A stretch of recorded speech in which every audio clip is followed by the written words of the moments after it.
Hello, I am Sonic. We will learn about hyperbolic functions. This is a new topic, in which you are about to learn.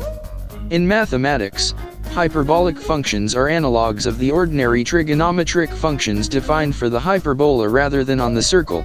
Just as the points form a circle with a unit radius, the points form the right half of the equilateral hyperbola.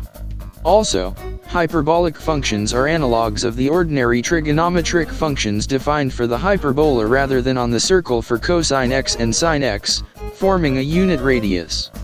The points cosine hx and sine hx, where h represents a hyperbolic function, form the right half of the equilateral hyperbola.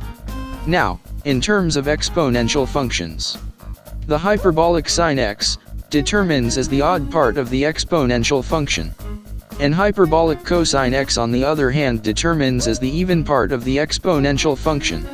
Hyperbolic sine x is equal to e to the exponent x minus e to the negative exponent x divided by 2. Similar to hyperbolic cosine x is equal to e to the exponent x plus e to the negative exponent x divided by 2. Note that e is 2.72 with the exponent x is equal to 1. You can now depict this in the form of a graph. This curve will indicate for hyperbolic sine x. Also, you can indicate the curve for hyperbolic cosine x as well. I'm going to leave you a question to show the other hyperbolic trigonometric functions. Hyperbolic tan x, secant x, cosecant x, and cotangent x, before the next part. Like, comment, and subscribe now.